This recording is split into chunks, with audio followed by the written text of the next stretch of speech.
Welcome to our video on bleeding disorders. Let's begin. In this lecture, we will discuss the bleeding disorders.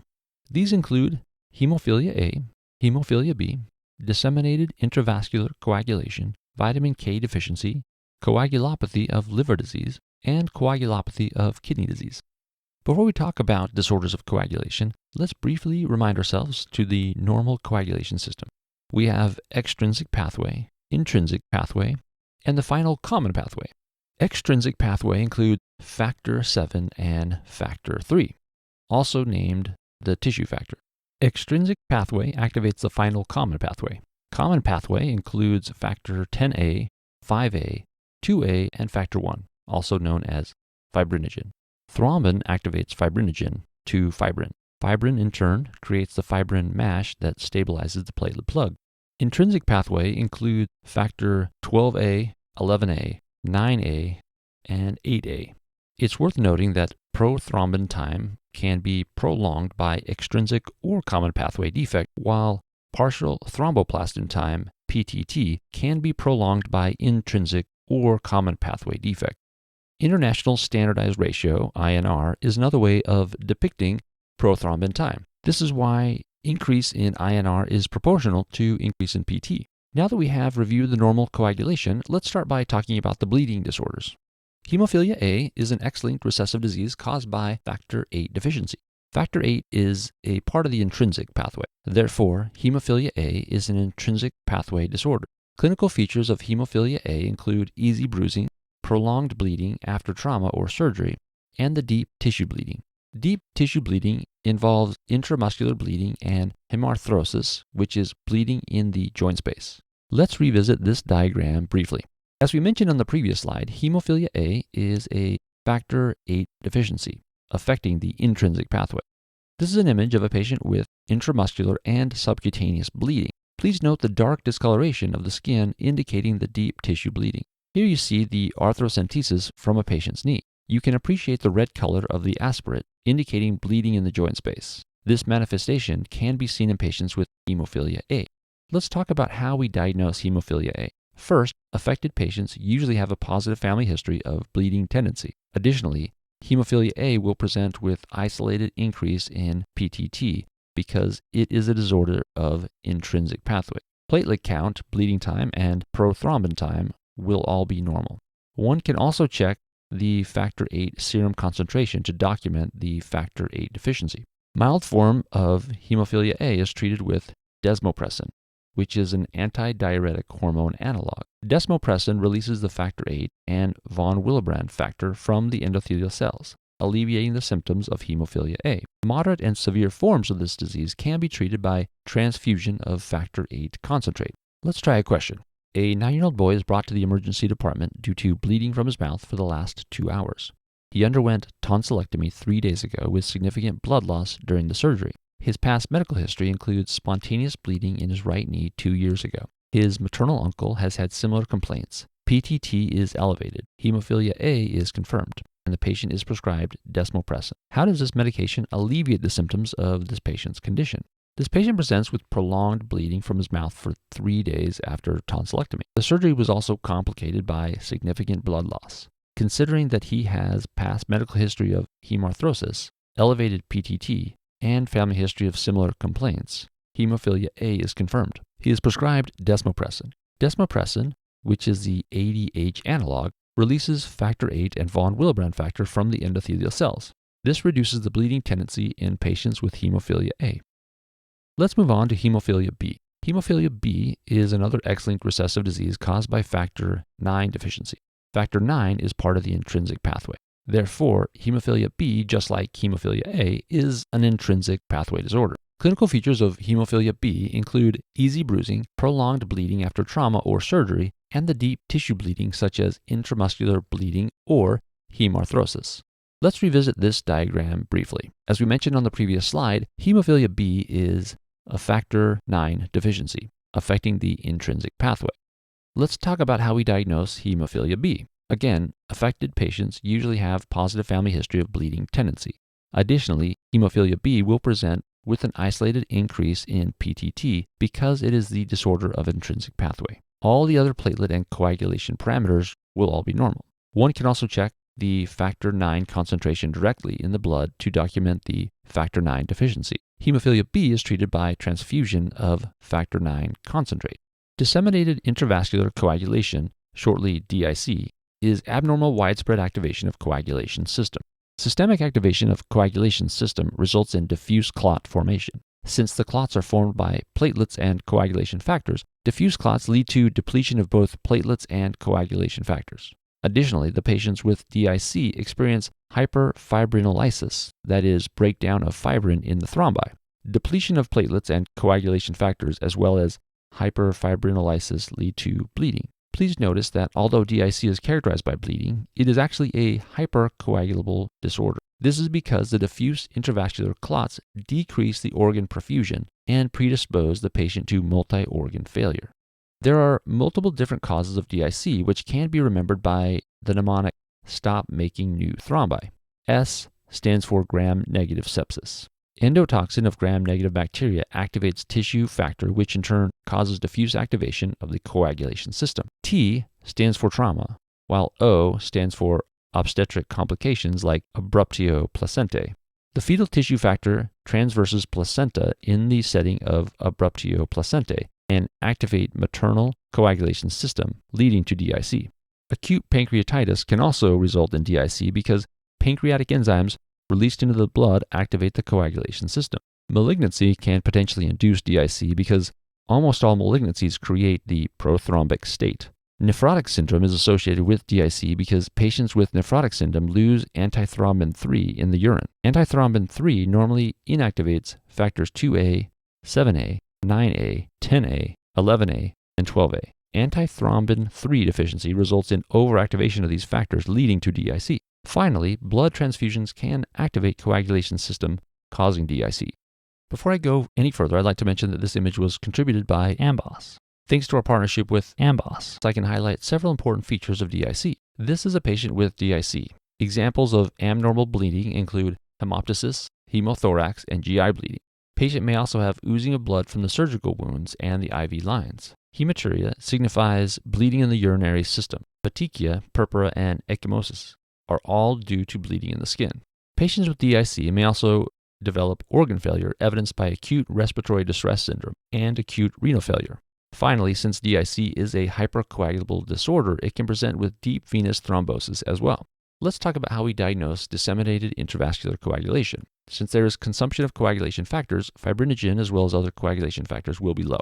D-dimer will be increased. D-dimer is the fibrin degradation product. Whenever there is a thrombus in the body, our natural thrombolytic system tries to degrade it. D-dimer is produced by this degradation process. Coagulation factor consumption leads to increased PT, INR, and PTT. Since platelets are also consumed in the thrombi, one will observe thrombocytopenia on complete blood count. Patients with DIC commonly develop anemia too. This is because the red blood cells are sheared while passing across thrombi. Shearing of red blood cells results in the formation of schistocytes on the peripheral blood smear, which are fragmented red blood cells looking like helmets. Finally, indirect bilirubin will be high due to excessive breakdown of RBCs. Let's talk about the treatment of DIC now. First, we need to treat the underlying condition which causes DIC. Secondly, we may need to transfuse RBCs and platelets to treat anemia and thrombocytopenia respectively. Fresh frozen plasma, on the other hand, will replete all the coagulation factors. We could potentially use cryoprecipitate instead of fresh frozen plasma. Cryoprecipitate contains factors 1, 8, 13, von Willebrand factor, and fibronectin. Here you see peripheral blood smear showing schistocytes, also known as helmet cells. These are fragmented red blood cells created by shearing forces exerted by the platelet thrombi. Let's move on to vitamin K deficiency. Bleeding due to vitamin K deficiency is caused by decreased synthesis of the vitamin K dependent factors. These are factors 2, 7, 9, 10, protein C, and S. Clinical features of vitamin K deficiency include easy bruising, prolonged bleeding after trauma or surgery, and the deep tissue bleeding such as intramuscular bleeding or hemarthrosis. Let's revisit this diagram briefly. As we mentioned on the previous slide, vitamin K deficiency will result in deficient factors 2 and 10, along with proteins C and S. You can appreciate that these factors are involved in extrinsic, intrinsic, and common pathways. Let's discuss the synthesis of vitamin K dependent factors with the help of this illustration. First, oxidized form of vitamin K is converted to reduced vitamin K by the enzyme called vitamin K epoxide reductase complex 1. Reduced vitamin K is the cofactor for the enzyme known as gamma-glutamyl carboxylase. Gamma-glutamyl carboxylase converts precursors of factor 2, 7, 9, 10 protein CNS to their active forms. Factors 2, 7, 9, and 10 are procoagulant factors, while protein CNS are natural anticoagulant protein. Since the amount of deficient procoagulant factors is greater than that of the deficient anticoagulant proteins, vitamin K deficiency results in hypocoagulable state with bleeding. Vitamin K deficiency is diagnosed by measuring the coagulation and platelet parameters. Since the factors affected in vitamin K deficiency are part of extrinsic, intrinsic, and the common pathways, both PT, INR, and PTT will be elevated. Platelet count and bleeding time, on the other hand, will be normal. Mild vitamin K deficiency is treated with oral vitamin K supplements, while moderate and severe forms are treated with the intravenous vitamin K injection. It's high yield to know that all neonates should receive intramuscular vitamin K injection shortly after birth to prevent hemorrhagic disease of the newborn. Normally, vitamin K is mostly synthesized by gastrointestinal microorganisms. The GI tract of newborns is not yet colonized by bacteria yet, so they are at risk for vitamin K deficiency. This is why all newborns need intramuscular vitamin K injection. Let's try a question. A 3-day-old girl is brought to the hospital due to sleepiness for the last 3 hours and a generalized tonic-clonic seizure that occurred 1 hour ago. She was born at home at 39 weeks of gestation without any prenatal or perinatal complications. The head ultrasound reveals bleeding in the cerebral ventricles. Which intervention would have most likely prevented the patient's condition? The neonate presents with sleepiness and a history of recent generalized tonic-clonic seizure. The head ultrasound reveals bleeding in the cerebral ventricles. She was born at home at 39 weeks of gestation. She likely did not receive the intramuscular vitamin K injection at home immediately after birth. This is why she is experiencing an intraventricular hemorrhage. The gastrointestinal tract of the newborns is not colonized with sufficient amount of bacteria. Therefore, sufficient amount of vitamin K is not synthesized. If the baby does not receive intramuscular vitamin K injection after birth, he or she may develop hemorrhagic disease of the newborn with complications such as intraventricular hemorrhage, easy bruising, and nosebleeds.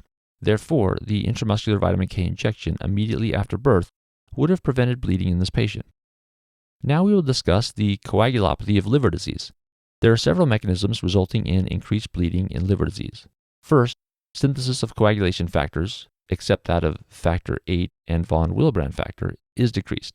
This is because liver synthesizes almost all of the coagulation factors. Factor VIII and von Willebrand factor are produced by endothelial cells of the blood vessels. Additionally, there is decreased synthesis of thrombopoietin, which is the stimulator of platelet production. Therefore, the patients with chronic liver disease have decreased platelet production from the bone marrow and, therefore, thrombocytopenia. Finally, portal hypertension in chronic liver disease results in splenomegaly and hypersplenism. Hypersplenism occurs when the normal functions of the spleen are intensified. Since spleen normally accommodate the platelets, hypersplenism will result in excessive platelet trapping in the spleen, leading to thrombocytopenia.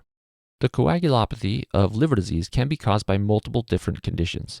Acute liver failure due to medications like halothane or acetaminophen overdose can inhibit coagulation factor synthesis, leading to coagulopathy. Additionally, cirrhosis due to any cause can induce coagulopathy of liver disease. Causes of cirrhosis include alcohol abuse, hepatitis B or C infection, hereditary conditions like hereditary hemochromatosis and Wilson's disease, as well as autoimmune conditions like primary biliary cirrhosis. Clinical features of coagulopathy of liver disease can be similar to those that we discussed for the previous conditions. These include easy bruising like petechia, purpura, and mucosal bleeding. These manifestations are characteristic of platelet dysfunction and deficiency rather than deficiency of coagulation factors. Prolonged bleeding after trauma or surgery and the deep tissue bleeding such as intramuscular bleeding or hemarthrosis indicate the coagulation factor deficiency. Let's talk about how we diagnose the coagulopathy of liver disease. Since almost all coagulation factors are decreased, both PT, INR, and PTT will be increased.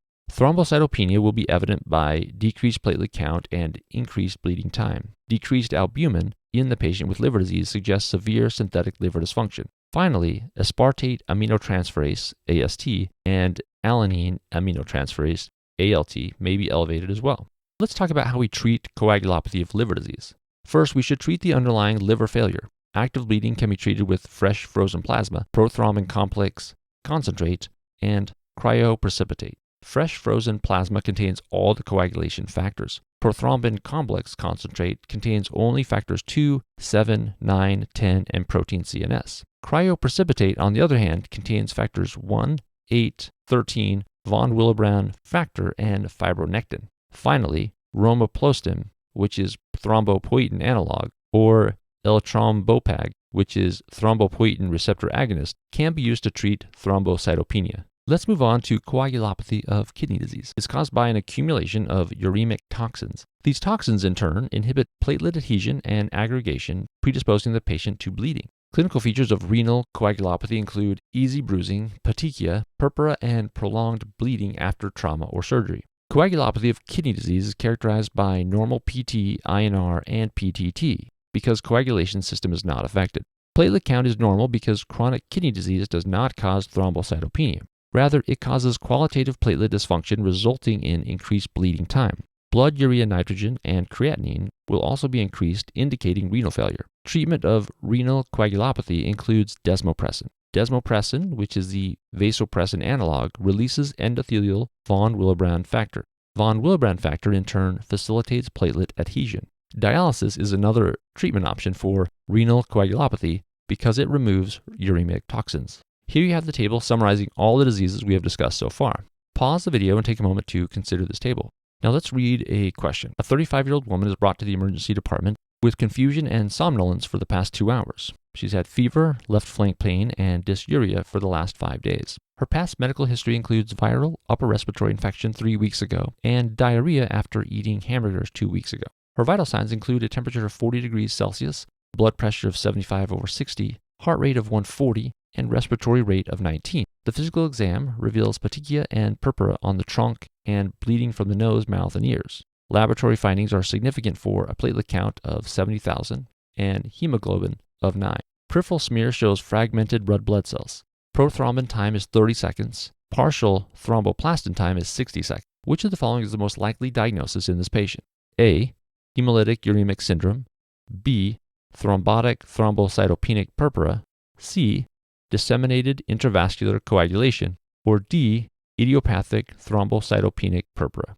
The patient presents with confusion and somnolence. She's had fever, left flank pain, and dysuria for 5 days. These findings suggest the diagnosis of acute pyelonephritis. Considering her high fever, hypotension, and tachycardia, she likely developed urosepsis from acute pyelonephritis. The physical exam reveals petechia and purpura on the trunk and bleeding from the nose, mouth, and ears. Laboratory findings are significant for thrombocytopenia, suggested by a platelet count of 70,000, anemia indicated hemoglobin of 9, and schistocytes. Prothrombin time and the partial thromboplastin time are both prolonged. All these findings are consistent with the diagnosis of disseminated intravascular coagulation, so the correct answer is option C. This is the slide reminding us of the diagnosis and treatment of disseminated intravascular coagulation. Let's discuss why other options are incorrect. Option A, hemolytic uremic syndrome, is incorrect because although this patient had diarrhea after eating hamburgers, her PT and PTT are both prolonged. Hemolytic uremic syndrome, on the other hand, is not characterized by prolonged PT and PTT. Option B, thrombotic thrombocytopenic purpura, is incorrect because although this patient has fever, anemia, thrombocytopenia, and neurologic deficits, her PT and PTT are both prolonged. Thrombotic thrombocytopenic purpura, on the other hand, is not characterized by prolonged PT and PTT. Option D, idiopathic thrombocytopenic purpura, is incorrect because ITP is characterized by isolated thrombocytopenia. This patient, on the other hand, has concomitant anemia, fever, and coagulopathy. Hemolytic uremic syndrome, thrombotic thrombocytopenic purpura, and idiopathic thrombocytopenic purpura are all discussed in the lecture called Platelet Disorders. And that concludes our lecture on bleeding disorders.